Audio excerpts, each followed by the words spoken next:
What's up, everybody? Hello to my fellow queens and to my fellow kings. I welcome you to the Queen's Wind Down. I am your leading lady, Tyra Hill, and tonight we're talking with a phenomenal king.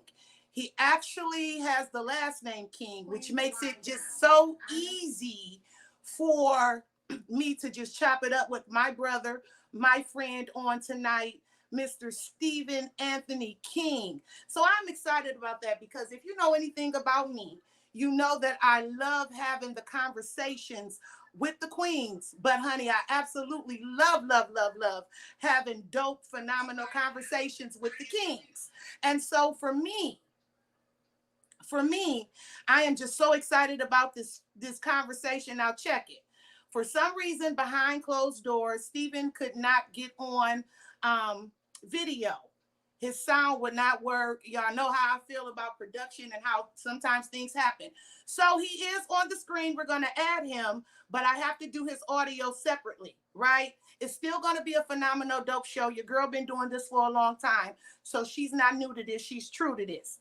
I'm ready to have a dope conversation. Let me introduce you to my guest co-host on tonight. And again, ladies, it's a king. So I'm excited about that. Stephen Anthony King is an author, public speaker, certified coach, talk show host, and co-founder of Complete Chocolate Couples. I like that. Stephen is the author of Amazon's #1 best-selling book, It's Really Good to See You. Stephen holds a current position as VP of Sales for a card processing company. His corporate background in sales training, and executive sales management spans over 3 decades. Stephen doesn't just teach the art selling, he teaches the psychology of influence. Stephen is a devoted husband, proud father of 3, and grandfather of 1. Stephen's divine calling is to educate, motivate, and inspire others by sharing his many life experiences and the process of growing through them. Stephen lives by 3 simple principles: purpose, positivity, and perseverance. Ladies and gentlemen, I welcome my brother, my friend, Mr. Stephen Anthony King. Hi, Booski. How you doing? How are you? I can hear I'm you great. now. You can hear me? Yes, cut that Uh, volume up. hold on. Can you hear me now? Look at God. Honey, I went Yeah. into prayer. I said the devil is a liar. I started pleading the blood. I mean, a whole bunch was going on, Stephen Anthony King. It was important that this conversation had to just go forth without any type of hiccups. And I am so excited and honored to have you on tonight. Now, let Yes, me hear thank you a you. little bit. Can you hear me? How can you hear me now? I can hear you now. Can you cut up the volume a little bit on your Let me try. whatever you're streaming from? Give me a little bit of volume. Give me a Mic whole check lot one of two. volume. Mic check 1 2 1 2. Hello. I'm hanging How's up the that? phone. Let me hear you now. Hold on. Can you hear me? I can hear you, but it's Oh, still kind of low, so I'm gonna need for you to use your outside voice. okay. How about now? It's a little bit better, but All it's right. Let not me all the try. Let me way. try one last thing. Yeah, come on, Jesus. Hold on 1 second. Let me try this. Come on, because you know I get excited about that. Mic check 1 2. How about Hold that? on. How about? I No? can hear you. I can hear you a little bit. Okay, but they can hear you. So that's Okay. perfect. Okay, All right, great. as long as the fans can hear you. Yes. So listen, Yes. we done wasted so much time with the technical difficulties. Let me welcome you again. Welcome. I am so honored to have this conversation with you. Thank you. I am really excited because there's so much going on in the world. And you know, Tyra Hill deals with the queens a lot. But Yes. I'm honored when I can sit down and have a dope conversation with a king. Yes. Thank you, So Queen. before we get into your Amazon's #1 bestseller, you know I got some questions for you. Yes. Okay. Before we start talking, it's really good to see you, which is an Amazon's bestseller. I'm going to keep saying that because I'm so proud of you. Thank you. Let's talk your childhood, Stephen. I remember having a conversation with you, and during that conversation, you said that you never really felt love from a father. Correct. Correct. Can you elaborate a little bit on that for me? Sure, absolutely. And first of all, thank you for having me on. Can you hear me clearly? It's good? All right, great. I honor you. I honor what you do, and many blessings to you. So, growing up, my father was an alcoholic, and I really don't know him. He passed away when I was just 4 years old. And the only memory I have of him is it's a dark memory. He and my mom used to argue a lot. And the only memory I have is him arguing with my mother and me saying, "Leave my mommy alone." So I really didn't grow up with that nurturing father figure. And then my mom remarried, and she remarried another alcoholic who actually I tried to kill, if you will. I hit him in the head with a bat 3 times. So there was never that, "I'm proud of you, son. I love you, son. Good job, son." I never had that. And I'll be 56 this year, and I still look for the nurturing from a father figure. A lot of the men in my life are older than me, and they give me that fatherly kind of nurturing that I never really got. 56 years old in a month or so, and I never bought a Father's Day card for any, and I'm sure I'm not the only one like that. I'm sure a lot of men out there can relate to what I'm saying, but it's just inherent in every human being to want nurturing from both the mother and the father.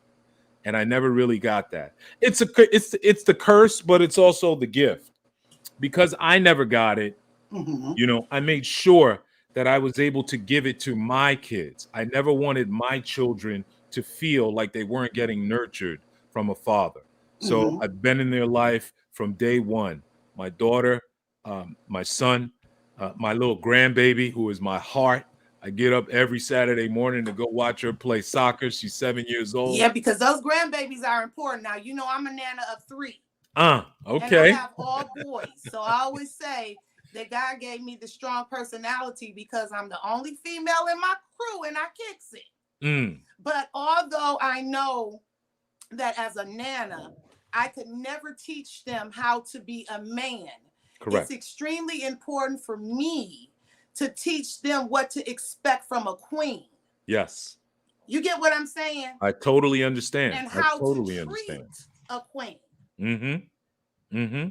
They need that. I feel like a lot of times, Stephen, we're really extremely hard on our girls.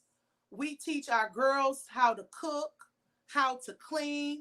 We groom them to become wives, and our boys, we kind of just let them run a little muck, right? But I remember my big mama saying this a long time ago. She said, girls bring babies home, but it's the boys that make them. Yes. And eventually they're going to come home with them too. Yes. So for me, it was just important because I only have one son. He's 30, my only begotten, right? It was just important for me to teach him the morals and the values that I would that thereof a daughter. Okay, you ain't gonna be around here hoeing. You know what I'm saying? Because a lot of times we as women, we can't get away with the things that men get away with. And so it was important for me to teach him how to conduct and carry himself as a gentleman, as a king. And so, yeah, I'm just as hard on boys as I am girls because I think for so long that stigma has hit our community. You raise your girls, you teach them how to become wives, you teach them how to cook, you teach them how to clean. Honey, sometimes they even teach you how to keep your man, right? However, we're not teaching and training our kings to become husbands and hands-on fathers. So I just kind of wanted you to tag team me in that, but I'm listening. Go ahead. well, you set it up lovely, I'll tell you that. But you're absolutely right. It's extremely important. And what I was alluding to is the fact that as humans, we must have the nurturing, the balance of nurturing from both the mother and the father.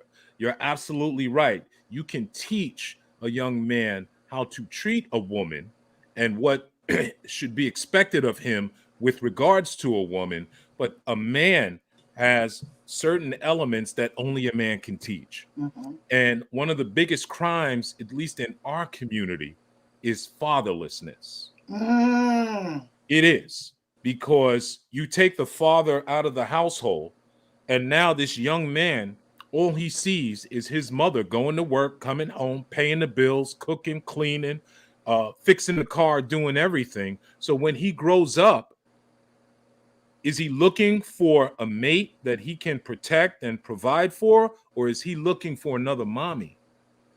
And it's not even his fault. It's just what he was grown up and what he experienced and what he observed. Mm-hmm. And you know, the most pivotal stages of any adolescent are between like 3 and 7 years old, if I'm not mistaken. Mm-hmm. That's where their personalities are shaped. And what we're Mm-hmm. feeding them or programming them at that age is what will stay with them for a lifetime.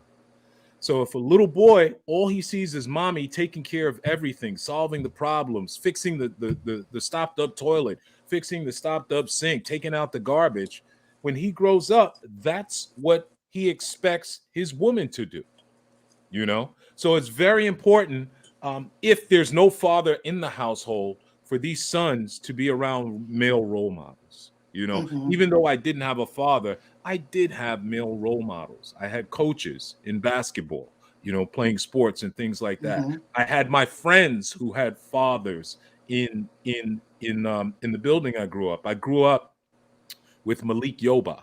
Like, he was on the 10th floor, I was on the ninth floor, and his father, you know, I in my head, that was my dad, because he used to lecture us all, you know, very intelligent man, very wise man, I should say.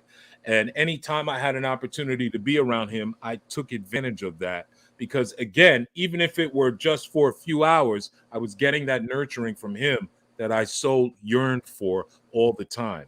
But you make a good point that we're not teaching our young men how to be men, not just men in a masculine, brutal type of way, but how to be great fathers, how to be great husbands, especially. There's a lot of misinformation coming up in the streets, you know, when these kids are growing up. You know, I gotta have a million women to show how much of a man I am. You know, things like that. I gotta be Mm. tough. I gotta fight. I gotta do all this stuff. Mm-hmm. That's And good. it's all misinformation.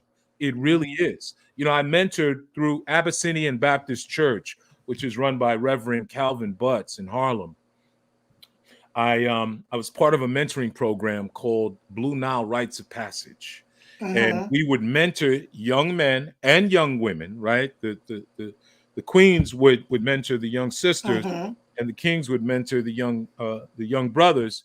And you know, there would be women, single mothers, begging us to get their young men into the program, Mm-hmm. just to get him around male role models. Because today, once these young men hit 11 and 12, it's kind of hard for the mother to keep hold of them, Mm-hmm. you know, with all the social media bombarding programming they're getting from social media, from the streets and the gangs and all this stuff. You know, it's very hard if you don't have that masculine image in the house, you know. Well, hold that thought, because I absolutely agree with you when I say that every young king needs a mentor, no Correct. matter the age, even the seasoned kings, because I'm Correct. quite sure you have a couple of mentors. Absolutely.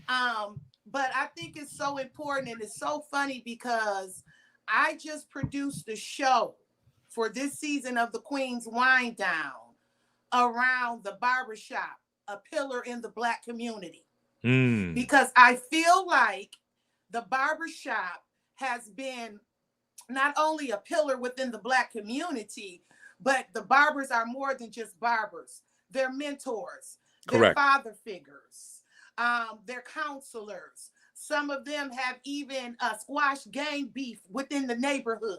You know, their titles go outside of the barbershop of the building. Yes. And so I think it's extremely important that young men, whether it's in the church, I mean, you said a mouthful, whether it's the barbershop, whether it's a local organization, that they are surrounded by kings who will instill values and morals within them. Because let me tell you something now. We talk, but we ain't talk. I was crazy in these streets. I did a lot of stuff. But I'm grateful for the women, the seasoned women who love me enough to check me when I was in the gutter doing gutterish things. And so I find myself doing that now with the young queens around me.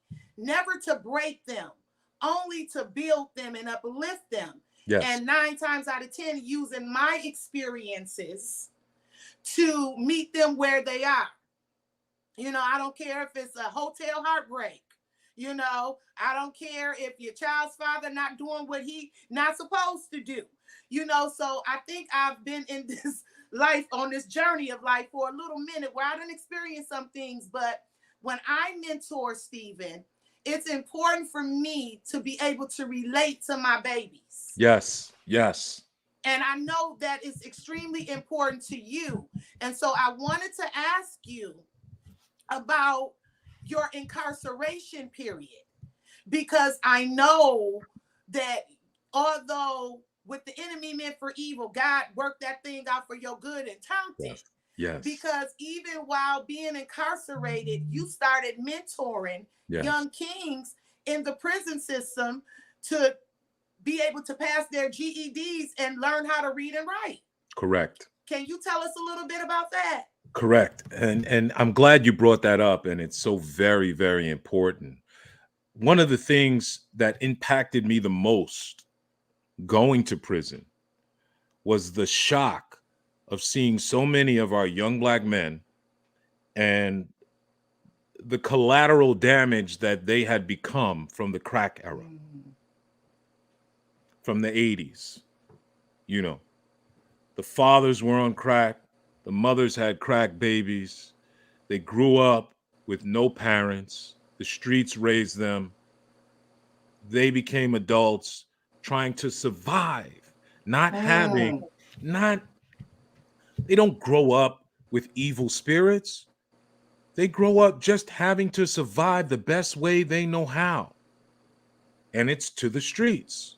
And it's that vicious curse that gets passed down, right? So I'm in prison. I'm older when I'm in prison. I'm in my 40s when I'm in prison. So, automatically they gravitate to me because I'm not going in there trying to be some young wild boy and stake my claim. I'm trying to get in and get out, Tyra. What you say? You don't want no affiliation. Listen. What they used to say a couple of years ago, ain't nobody got time for that, right? So I'm trying to do my time and I'm trying to get out. But I find myself having conversations with these young men, and I'm not talking to them about the Bloods and the Crips and all that stuff. I'm talking to them and straight up, I'm telling them, listen, you in here for selling drugs, right? Meeting them right where they are. Yeah, you're an entrepreneur, right? The only difference between you and the head of Goldman Sachs is the product that you're pushing. Same thing. You got staff. Just different work. Just That's different it. product. You got employees. You got inventory that you got to keep. You got to meet the demand. You got the supply. You know what I'm saying? There's overhead all the principles are the same. So, and you, to a degree, were successful. Not really, because you in here with me, but at least you understand business. So now when you get out of here, just take those skills and apply them to something that's not going to get you back here. The work ethic too, Stephen. The work ethic. You off. Yes. Because when I was hustling, we was on the block early in the morning. Early in the morning. You're absolutely right. And you would see, when I would say this, you would see the light bulb go on. Like, he's right. Wow. I never thought of it that way, you know. And when and then I would break down the math. I'm like, how long was your run? 2 years? And realistically, how much did you make? Mm-hmm. Now, how much time do you have? Mm-hmm. Right? Now, was that little bit of money that you made in 2 years worth this time? Because now you off the Mm. street for 5 years, 10 years. So yeah, you made this little bit of money in 2 years, but now you ain't making nothing for 10 years. Mm. That math doesn't add up. That's hustling backwards. And you would see that the light went on. And like you said, I would use my experience being in the streets, you Mm-hmm. know, growing up selling drugs. I used to run guns. I used to go down to Alabama, and they have this thing down there called Trade Day, and I would bring guns back up here. You know, it was the reverse. Crack was cheap up here, and you would sell it down south for a lot of Mm-hmm. money. Guns down there were cheap, and you would bring them up here and sell them for a lot of money. And you know, because that's the only way you can reach these youngsters. Mm-hmm. Otherwise, they'll say, "You don't know what I'm going through. Mm-hmm. Mm-hmm. You don't know nothing about what I've Mm-hmm. been through." Well, yes, I do. Here's my story. And that's when you grab their attention.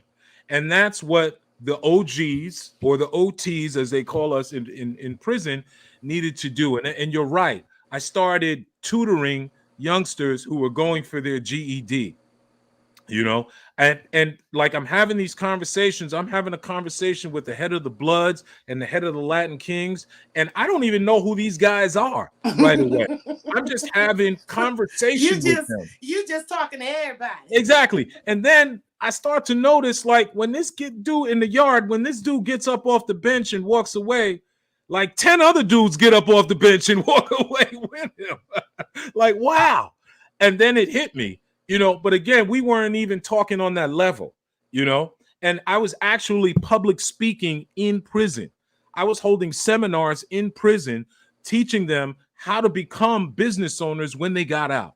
So, like you said, you know, what some have meant for evil, God used for good. I'm here, God. Now, what you want me to do? Mm-hmm. You know, and Mm-hmm. in prison was when I really put together my master plan of things that I was going to do when I came out. Mm. You know, God has a way of humbling me in my most arrogant areas, you Mm-hmm. know, and I've always chased money, property, and prestige and acquired it, you know, but at what cost? I compromised my morals and my values. I didn't have a father, but my mother brought me up right. Mm-hmm. And I made a choice to abandon all the principles that she instilled in me. Now let me stop right there. Tag team your sister in. Tag team me in. There we go. I'm glad that you said that, bro. Yes. Because the simple fact is, you can rear up your children the right way. And I need to say this to some parents out there. Some parents needed to hear that, Stephen. Because no matter how you rear up your children, there is always a choice within them, right? And I know from personal experiences, I have allowed some of my son's decisions to affect me and infect me, right?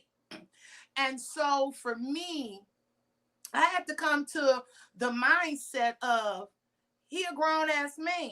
Mm-hmm. And whatever choices he make, or the lack thereof, he's still a grown ass man. Yes. And at some point, and I'm saying this to the mothers, because I think it'd be us that be enabling. You see what I'm saying? Now I'm gonna call a spade a spade.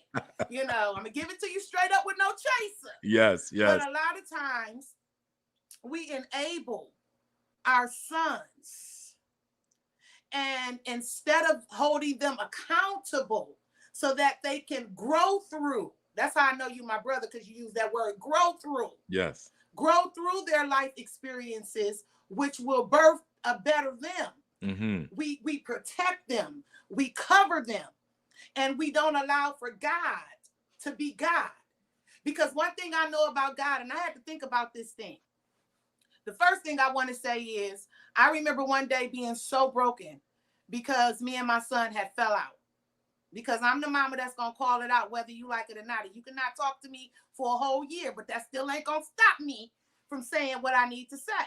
Mm-hmm. And I remember crying out before the Lord, and I said, Lord, I don't want to be this horrible mom. You know, I had a good mother. I had a great grandmother. Like my grandparents and my mom, my parents were amazing. Reared me in the church. And I remember just being so heartbroken. And I said, what am I supposed to do? Now, this is good. Y'all might want to write this down. And God simply said to me, you have to parent him like I parent you, with grace, with forgiveness, with patience, with kindness, with mercy. Because see, you ain't all the way together neither. Sometimes I want to pull you in and snatch you up. But you have to remember that my unconditional love for you is going to love all the hell up out of you and right where you are. So from that day forward, I was like, okay, I got to parent him like God parent me, you know, and that was one. The other thing was, it was really, really important for me to allow him room to grow. And I don't mean to keep making dumb decisions, doing the same things over and over again. But sometimes we try to protect our kids from life experiences. And there's no way that we can protect them from that, Stephen Anthony King. We can't. We can't. And sometimes I had to know when to shut up. So when his daddy said something, and I felt like he was out of pocket a little bit, because what I've come to understand is men know men language. Yes. And sometimes you got to come up to a young man who thinks he's arrived as a man and check that energy. And so, yeah, so on behalf, I feel like I got to apologize to all the kings out there. On behalf of Tyra Hill and all the other queens that's winding down with me right now, we apologize, kings, for holding your hands hostage when it came to dealing with your sons, your nephews, your grandsons, your cousins, whoever. Our bad, we ain't know no better. We sorry, we learned our lesson. We learned our lesson. Now I'm tagging you back in, but go ahead. Yes. But first of all, I honor the fact that you can admit that as a woman. That's important.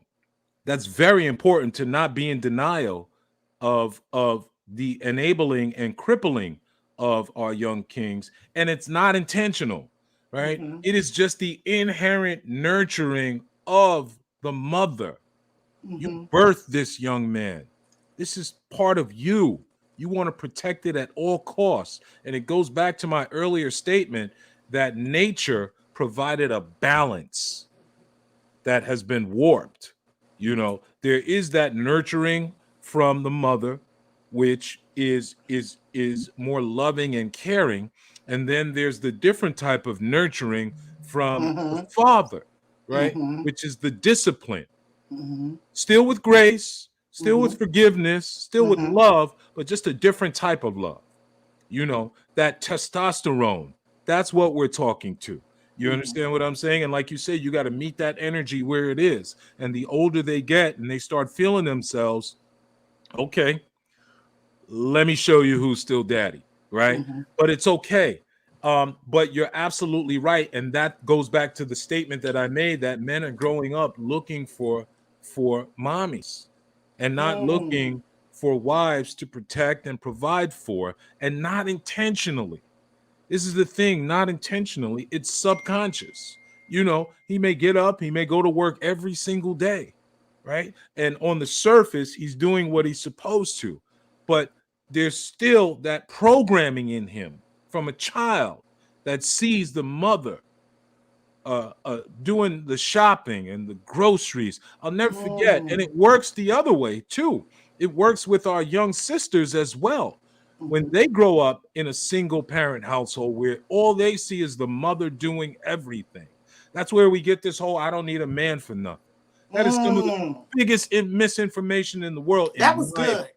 In my opinion. I'll never forget, my wife and I, we weren't married yet, but we started living together, and we would go shopping to Costco. And, you know, it'd be a big cart full of stuff, right? And she would grab the cart, start pushing it. And I'm like, what are you doing?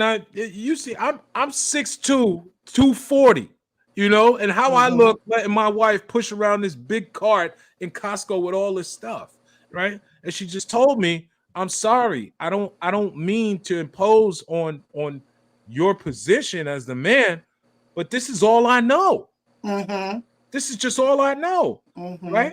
I saw my mother do it, and I grew up, you know, there wasn't a man doing it for me. I had to survive on my own, you know. Mm-hmm. So it's a lot of that going on, and I think those of us who are in a position, who have been spared and have God's grace and have made it through, right? We can't just beat our chests and live comfortably. We need to have platforms like yours, right?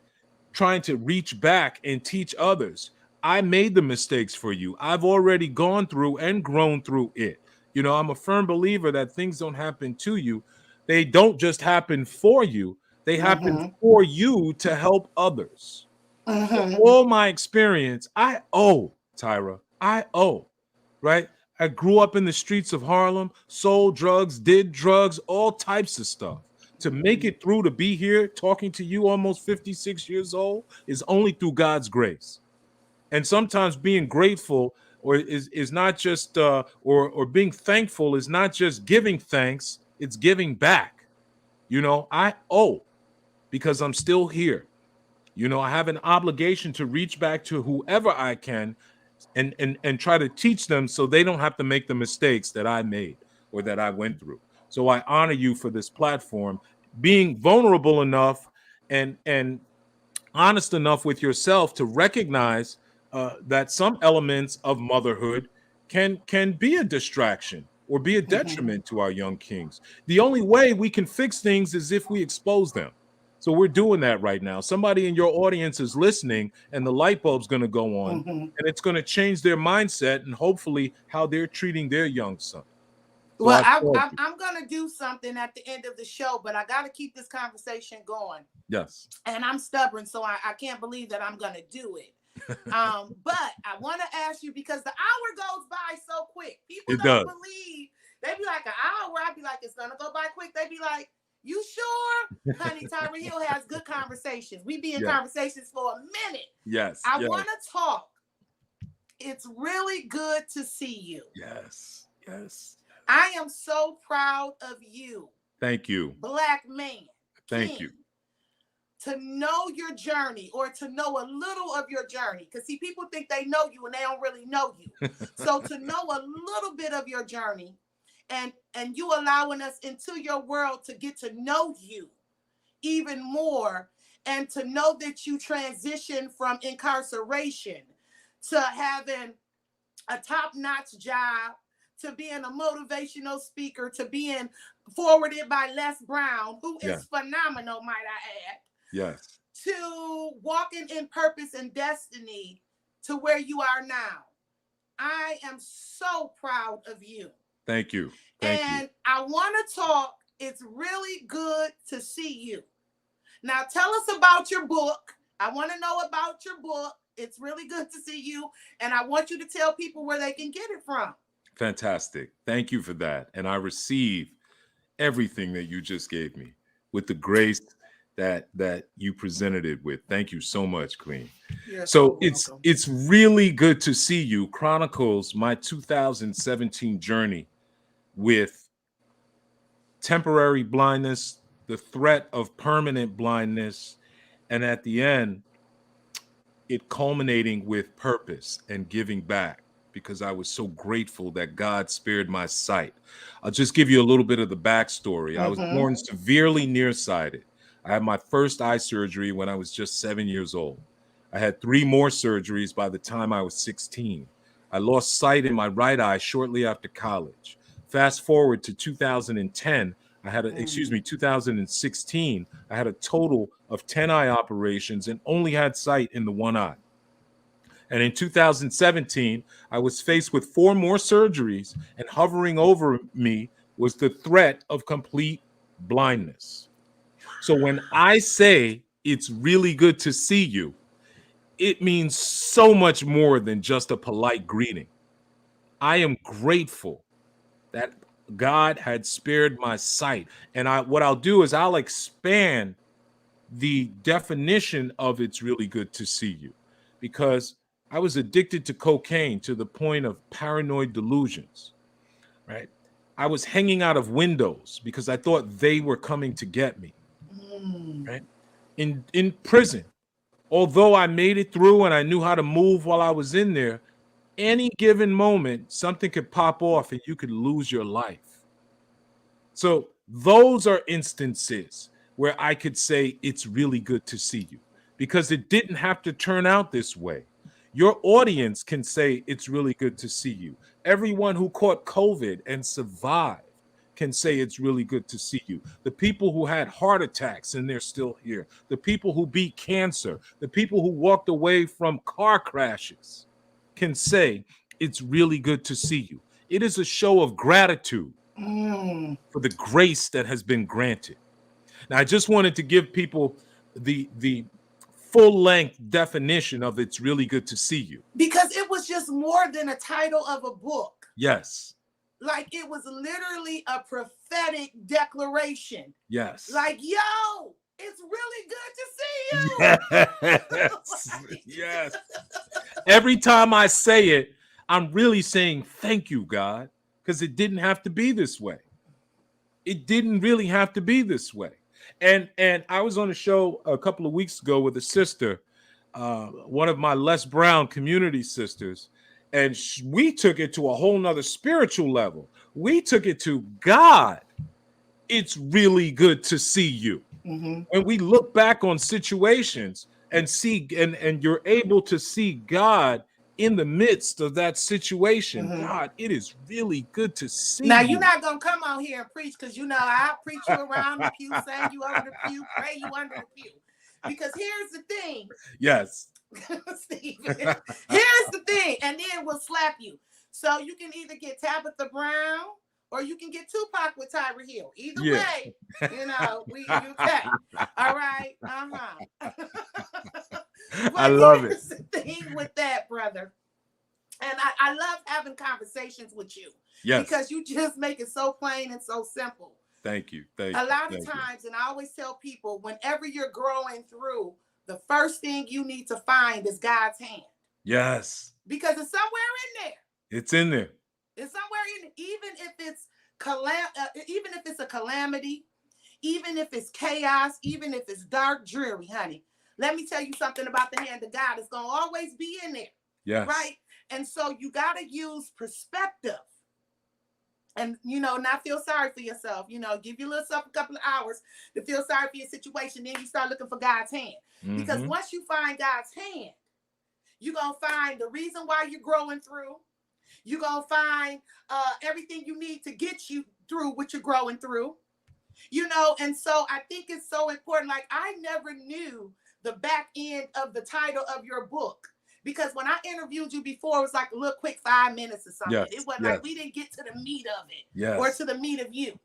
But now hearing this, knowing that you had that many surgeries, Stephen, knowing that you might not have got your sight back, and knowing where God has brought you through and for you to be like, yo, it's really good to see you. It's really good to see you. And mean it. And mean it. And mean I it. felt that way when we came up out of the pandemic. Even though we're still in the pandemic, yes, we were losing so many people. I lost over 20-some family members and friends to COVID-19, right? And so I found myself coming back outside and seeing people like, oh my God, it's really good to see you. Because we lost so many people. Lost so many people. You didn't know who you was going to see anymore, who you wasn't going to see. Exactly. Oh my gosh, Stephen, I did not know your book was, you learn something new every day. Yes. And it's like I'm winking at God when I say it. You know what I mean? It's like this little inside joke that I have with God. And to your point about finding God's hand, I have a quote that says, you know, even when you don't know where you're going, you better know where to go. Because that is the greatest source of your strength and courage. And there are plenty of times I had to walk by faith and not by sight, literally. Literally. And Like in that, literally. literally. And in that, what I found is that God will honor your effort. Prayer without action is wishing.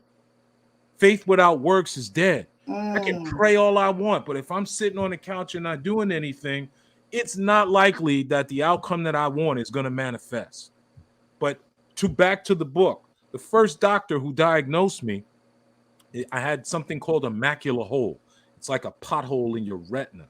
And he told me, I'm not going to operate on you. It's too risky. I don't want the possibility, and he didn't use these words, but this was his thought. I don't want the failure to be on my watch. He actually started recommending companies that provided visual aids. So in so many words, he was saying to me, you're going to go blind. And I don't fault him for that. I'm not angry at him whatsoever. I actually thank him for that, right? Because he, in his mind, this surgery wasn't going to do any good because of all the trauma to my eye from the previous surgeries. That's why he didn't want to attempt it. So I'll never forget, I was on the Upper East Side, Manhattan, 86th Street, between Park and Lexington Avenue. And I'm standing outside his office. And I immediately, as any human being would do, go to the worst case scenario, right? The metal cane, the CNI dog, I'm not going to be able to provide for my family.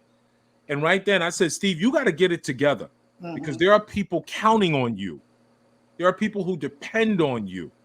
And it was right then and there that I made a decision that if I was going to go blind, it was going to be because of God's will, not because of my lack of effort, right? Because the only thing worse than going blind was going blind and saying, what if?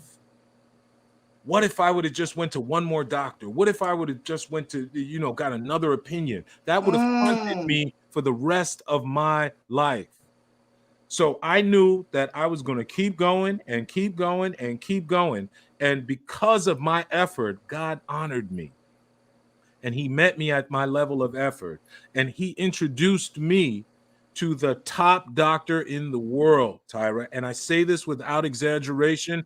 Any of your audience members want to Google him. His name is Dr. Stanley Chang, Chang. He was the chairman of the board for Columbia Ophthalmology. This man created procedures that are widely used today. Been in the game for over 40 years. Now, what is the chance of me coming upon the top doctor in the world? Except for God, and except for my willingness to not give up and to walk by faith and not by sight. I left that doctor's office on 86th Street and I went to another doctor. And then I went to another doctor. And that third doctor told me, I can get you in touch with the guy who's the best for the type of surgery you need. And to see Stanley Chang, just to give your audience context, takes about 8 months to get an appointment. I got to see the man in 5 days. Favor. 5 days.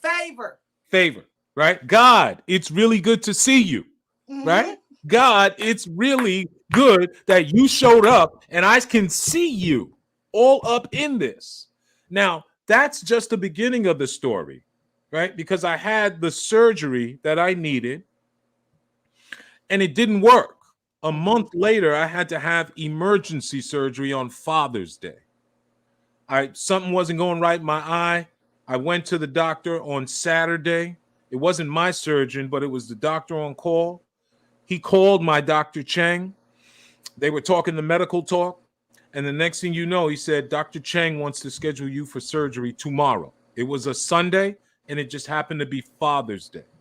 And when I went for my post-op visit after the surgery on Monday, he said, Stephen, if you would have waited until Monday to come in, you would have been blind. It's really good to see you. Listen, next, I can't wait to see you because you already know. Don't put me in no professional setting because I'm going to be like, yo, Steve, it's really good to see you. Listen, I am so excited about this book that I know that is going to bless the masses. It already has been. Thank you. I've been reading some of the reviews, Thank right? you. And so I want to let my fans know where they can get It's Really Good to See You. Well, thank you. I appreciate that, Tyra. I really appreciate you giving me the opportunity. If you want a signed autographed copy of the book, right? And just so your readers know, it just came out. It's in paperback. This is the hardback, right? It's on ebook. This is the hardback. You can go to my website, itsreallygoodtosee.you.com. And everyone who purchases from I'm my going to put that up there. Hold on. Keep talking. Okay. I Everyone got you. who purchases from my website, I will personally autograph your book. Now, I want to say this, right? There's a disclosure statement. I apologize in advance for my penmanship. This is how you know it's not a rubber stamp, right? When I sign that book, it may be a little scribbly, but it's from the heart. So just know that, okay? But everyone who orders the book from my website will get a signed autographed copy. It is also available on Amazon in paperback, hardback, and ebook form. So I appreciate that. Thank you so much for allowing me to share. Look down there, so they can brother. get Not the to book. cut you off. Let me know if I got it on there right, because I was typing really, really, really fast. Hold Okay. on. It's coming. It's really good to see you.com. .com. That's it. Plain and Right simple. there. Where is it? Where do I see It's that? at the end of the ticker. Ah, yes. Okay. With author, Okay. mentor, Should motivational. be It's having going. the host, executive produce, and do some other stuff. But we Yes. good. Yes. There it is. I see it. Yes. It's really good to see you.com. That's it. Thank you. Thank you so much. I so appreciate you. Thank you for this dope conversation, Stephen. Thank you. Thank you. Like Thank you. I honor you. Anthony King. This is the conversation that men need to hear. I feel like men, we're all growing through something, but right now our kings are growing through a lot. And so I like to inspire them. But before I let you have the final word, because I'm going to let you close out the show. Thank you. And I'm going to let you inspire. I'm going to let you say whatever God lays on your heart to say, because somebody needs to hear what's in your belly. Okay? But I want to take this time to say this to my son. Son, mommy loves you. And although I know sometimes you may not understand me, I'm still your mom, and I'm going to still cover you in prayer. I'm going to still pray for you. I'm going to still love you unconditionally. And I hope one day that you and I can come together to some type of agreement to where we can understand that we're so much more alike than different. I know I give you that tough love. And the reason why I give you that tough love is because I don't see you where you are. I see you where God says you're going. And I understand whom much is given, much is required. I also understand that iron sharpens iron. So for every time I've hurt your feelings, for every time you felt like I said something to break you down, know that that wasn't my heart. As your mother, it is my job to always uplift you, to encourage you, to motivate you, to love you unconditionally, but also to call out the bullshit. So I love you. I'm yet praying for you. And you're still my favorite, even though you're my only one. You're still my favorite. Mwah. Okay, so that's what I wanted to do. I wanted to humble myself and apologize publicly because they said I'm a tough cookie, Stephen Anthony Brown. Stephen Anthony King. They say I'm a tough cookie. And so for me, sometimes you have to humble yourself. Yes. And we know we love our children, but sometimes we speak different languages. And just like when our mothers were talking to us when we were younger, and we didn't want to hear it, but the Bible says, one sows, one waters, and God brings forth the increase. So I done sowed a lot of seeds. Men like you and his dad can water, and I get to watch God bring forth the increase. Yeah. I'm chilling. Yes. Yes. Amen. I'm chilling. Amen. That was beautifully said. Thank you, brother. He gonna be mad. It was Because, you know, this beautifully. generation be mad about everything. You put my business in the streets. Yeah. And I'll be like, but I apologize to you publicly. But you He's put my business in the streets. he's going to be mad for a minute, but when that wisdom kicks in, he's going to really appreciate it. Trust me. Trust me. Once he lets his guard down and once he releases his anger and his resentment, he will be able to receive it in the manner that it was delivered. I guarantee you. I guarantee you. I can identify. I have a 32-year-old son, and we go through some of the same challenges. And I love my son. And there are times that we don't speak for months, right? But like the story of the prodigal son, Come on now. when he comes home, we gonna party. We're going to kill the fattest of lambs and we're going to feast. And what I've learned is to allow him his space to go through his process and his feelings, but stay consistent with my love. And it took me a while to understand that, because in the beginning it was, well, if he ain't talking to me, I ain't talking to him. You know, I didn't do anything to him. I was just trying to teach him. Right. But, you know, I was looking at him and expecting him at, you know, in his 20s to act like I act in my 40s and 50s. And it doesn't work that way. Because when I was in my 20s, you was wilding out. I was wilding. I wasn't acting like I was acting in my 40s and 50s.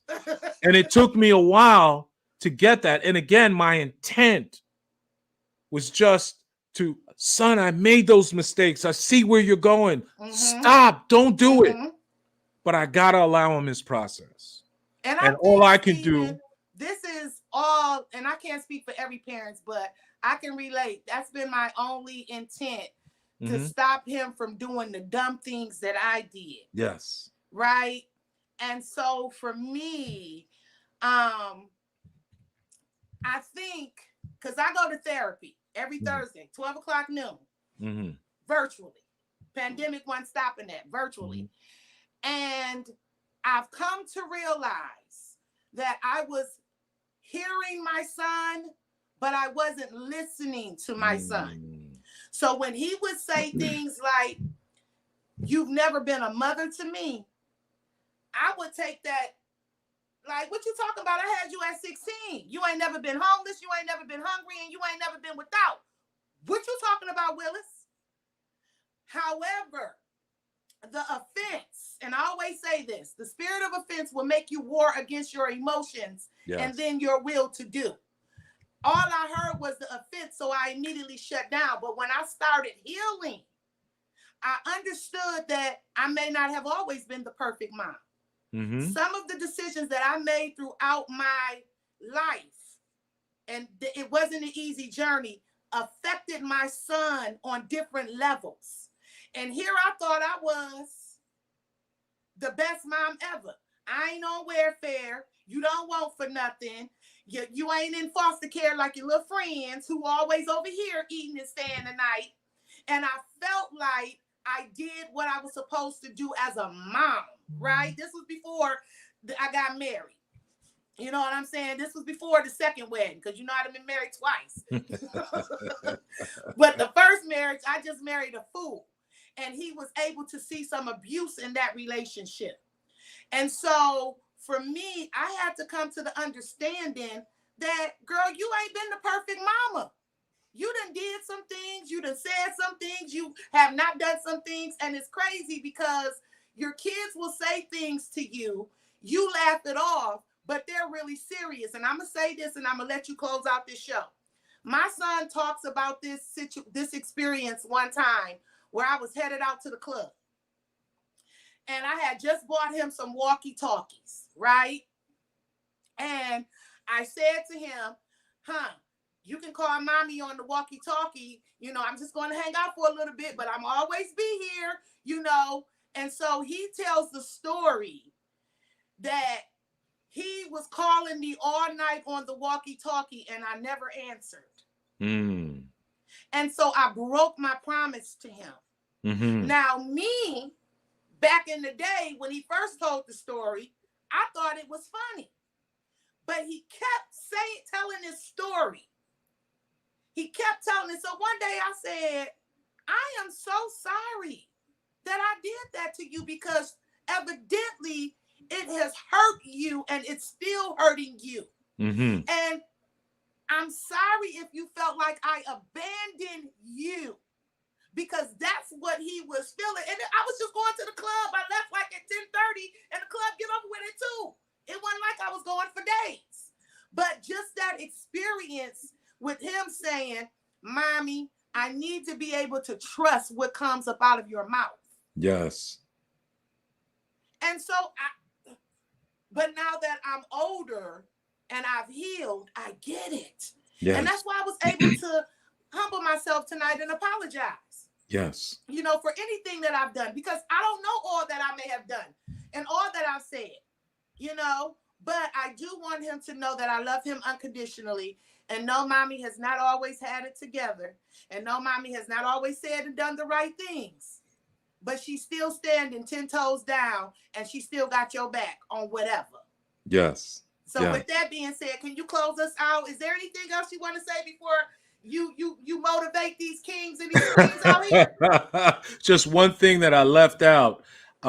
Aside from being an Amazon #1 bestseller, I am a recent award-winning author. I about 3 weeks ago won the African American Literary Award for Best Self-Published Author of Come the through, Year. award-winning author. Come through, King. It's really good to see you. It's really good to see you. It's really, really good to see you. There are two things that I want to close out with. One is directed at your last statements to your son. It is so gratifying to see your healing process. And what I'd like to say to your listening audience is, we've all made mistakes, right? Don't be ashamed of what you've done. Be proud of what you're doing. The only time you should be ashamed of what you've done is if you're still doing it. Mm-hmm. But if you have left that alone, that is no longer you. That is in the past. Do not live in the past. It is over. Be proud of what you're doing. And I see that you are proud of what you're doing in your humility, and you're able to now address your mistakes with your son and release them from at least your part. There's no more shame. There's no more guilt. You have cleansed yourself by doing that. And I honor that. And my hope is that more people get to that point, because two people are hurting in those types of situations. The one that was affected and the one that did the affecting. I carried around a lot of shame and guilt for a lot of years, but I've let that go. And my son is in his process, and when he comes out, I'll be right there with open arms for us to move forward. So I thank you for bringing that about. In terms to your listening audience, what I'd like to say is that service to others is not just the rent you pay for your space on this planet. Service to others is the rent you pay for the grace that has been granted. Ladies and gentlemen, we have got to pay our rent on time. Make sure that you give back to somebody else. Make sure I challenge you tonight. Call up that person that you haven't spoken to in a long time, that may be in a dark place and just needs to hear a familiar voice. Bring forth that message that you've been holding on to. The story that you're holding on to is the story that somebody else is waiting on. You need to share your experience with somebody else. And if you can just touch somebody, just one person, then God is pleased with you. And that is my message to your audience. I thank you, Tyra. It is really good to see you. It's really good to see you, my brother, my friend. Ladies and gentlemen, please do yourself a favor and connect with this king. His information is in the bottom scrolling. Connect with him on all social media.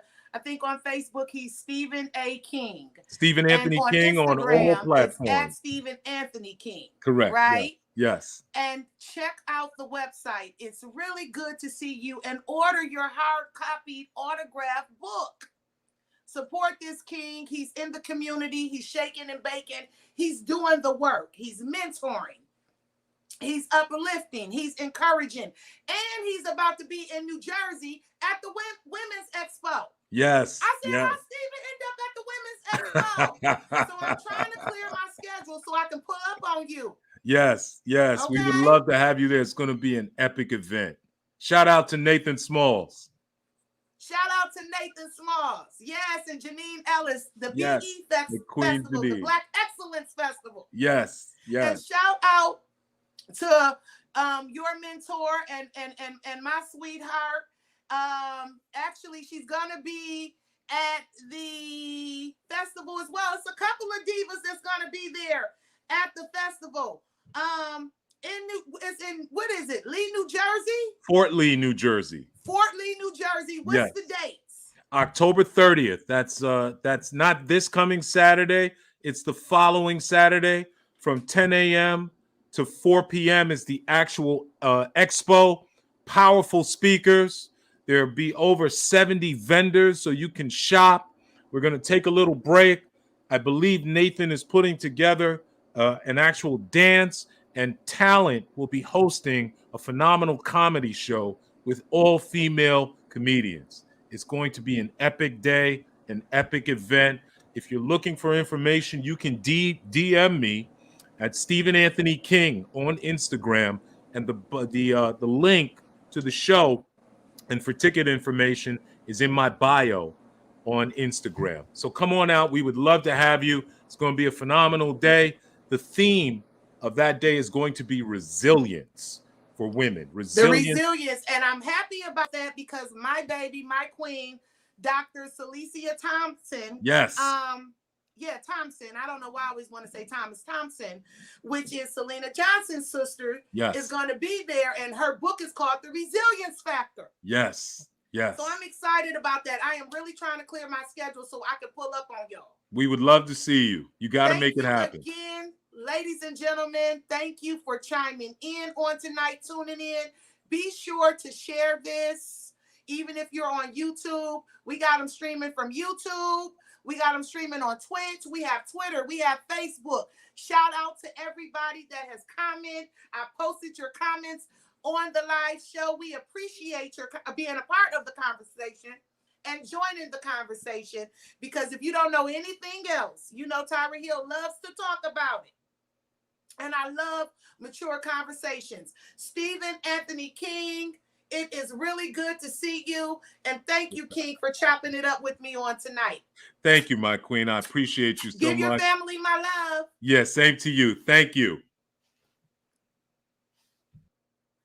All right, guys. I'm so stoked about this interview.